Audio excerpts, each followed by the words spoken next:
ஹே விட்டலா ஓடிவா துணை தேவை. பக்திக் கடலின் கொடையாளி. விட்டல் விட்டல் என்று அழைக்கிறேன். பிரதான நுழைவாயிலில் நிற்கிறேன். சொக்கமேளா வணக்கம் செலுத்துகிறேன். சோகோபா ஒரு மயக்க நிலைக்குச் சென்றது போல் தோன்றியது. பெரியவர்கள் அந்த வாய்ப்பை பயன்படுத்திக் கொண்டனர். ஒரு பெரியவர் விட்டல் சிலையின் கழுத்தில் இருந்த கழுத்தணியை எடுத்து. அமைதியாக அதை மீண்டும் கொண்டு வந்து சோகோபாவின் கழுத்தில் வைத்தார். மூடிய கண்களுடன் கீர்த்தனை நிகழ்த்தப்படுவதைக் கண்டு மக்கள் திகைத்து போனார்கள்.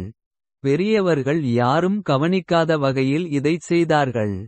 சோகோபாவுக்கு கூட தெரியாது. விட்டல் மீதான பக்தியில் அவர் மூழ்கியிருந்தார். சிறிது நேரம் கழித்து திட்டமிட்டபடி திருடர்கள் கோயில் கருவறையிலிருந்து திருட்டு திருட்டு. பாண்டுரங்கனின் கழுத்து திருடப்பட்டது என்று கத்த ஆரம்பித்தனர். விரைவில் செய்தி வெளி உலகிற்கு எட்டியது. அனைவரும் ஆச்சரியப்பட்டனர். ஒரு பயங்கரமான சம்பவம் நடந்தது. இது அனைவருக்கும் துரதிர்ஷ்டத்தை தரும் என்று திருடர்கள் கூச்சலிட்டனர். அலறல்கள் சோகோபாவின் மயக்கத்தை உடைத்தன. அதனால் என்ன நடந்தது என்று பார்க்க அவர் சுற்றி பார்த்தார். அப்போது திருடர்களில் ஒருவர் சோகோபாவின் கழுத்தை சுட்டிக்காட்டி. பாருங்கள், விட்டலின் கழுத்தணிகை சோகோபாவின் கழுத்தில் உள்ளது என்று கத்தினார். அனைவரும் சோகோபாவை பார்த்தார்கள். சோகோபா ஆச்சரியப்பட்டார். அவர் தனது கழுத்தை பார்த்தார். அது உண்மையில் அவரது கழுத்தில் இருந்த ஒரு கழுத்தணி. இருப்பினும் அந்த கழுத்தணி விட்டலுடையதா இல்லையா என்பது அவருக்கு தெரியவில்லை.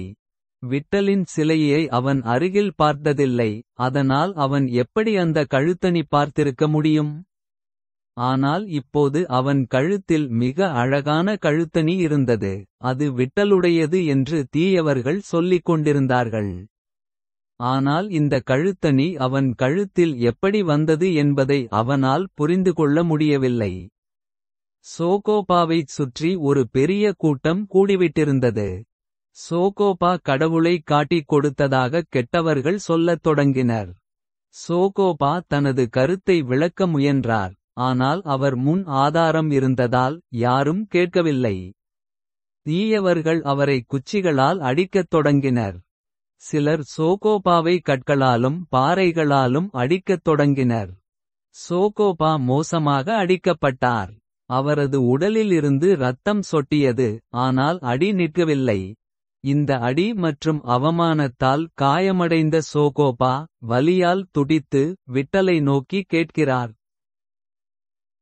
தாவ் காலி விடு ஆதா சாலு நகோ மந்து மஜ மாரிதி படவே காஹி தரி அப்ராத் விட்டோபாசா ஹார் தூஜ்யா கண்டி கைசா ஆலா ஷிவ்யா தேவுனி மாரா மகனதி தேவ் கா பாடலா. சோகோபாவின் வேதனையான அழுகையை அனைவரும் கேட்டனர். ஆனால் அது யாருடைய இதயத்தையும் எட்டவில்லை. கடவுளுக்கு துரோகம் செய்த சோகோபா தண்டிக்கப்பட வேண்டும் என்று அனைவரும் கூறினர். துன்மார்க்கர்கள் சோகோபாவை அவர் செய்யாத திருட்டுகளுக்கு வேண்டுமென்றே தண்டித்தனர். அவர்கள் அதில் பேய் இன்பமும் அடைந்தனர். சோகோபாவின் ஒரே தவறு அவர் மகார் சாதியில் பிறந்து தீண்டத்தகாதவராகக் கருதப்பட்டு கடவுளை வணங்கியதுதான். இந்தச் செய்தி சோயராவை எட்டியது. அவள் கர்மாமெளாவுடன் வந்தாள். சோகோபா தரையில் கிடந்தார். வலி இருந்தபோதிலும் மக்கள் அவரை அடித்துக் கொண்டிருந்தனர். கர்மாமெளாவை கீழே போட்டுவிட்டு அவள் துன்மார்க்க மக்களின் வழியில் நின்றாள்.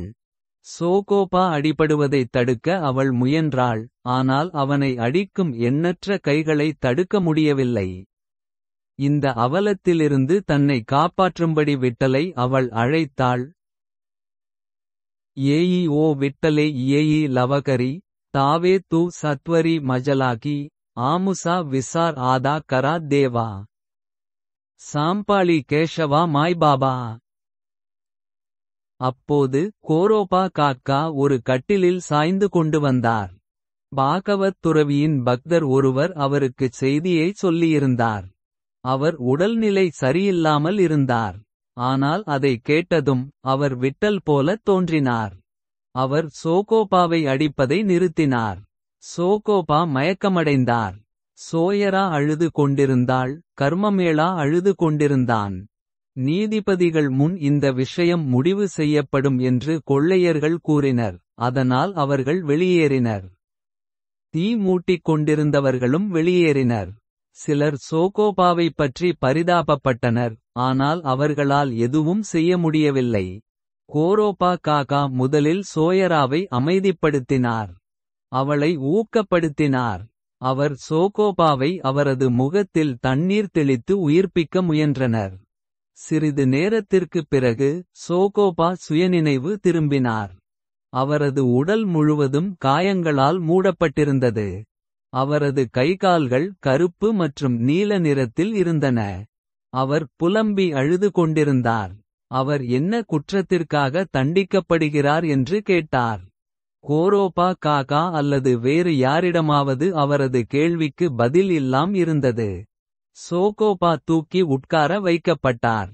அவர் தனது கிராமத்தையும் தாயகத்தையும் விட்டு பண்டரிபூருக்கு வந்த அதே விட்டலின் வாசலில் அவருக்கு இதுபோன்ற ஒரு பேரழிவு ஏற்பட்டது. விட்டலிடமிருந்து பதில்களை தேடுவது அவசியம். அந்த நிலையில் கூட சோகோபா விட்டலிடம் கவலையுடன் அல்ல, மிகுந்த பணிவுடன் கேட்டார். நீ இதை செய்ய வேண்டியிருந்ததும். நீ ஏன் என்னை பெற்றெடுத்தாய்? பெற்றெடுத்த தெய்வங்கள் கொடூரமானவை. நீ ஏன் என்னை கொடூரனாக்கினாய்? என் காலம் எங்கே போனது? யார் என்னை வளர்த்தார்கள்? ஆண்டவரே, சொல்லுங்கள், என்னை போக விடாதீர்கள். அடுத்த பதிவில் நாடுகடத்தல் தண்டனை கேட்கலாம்.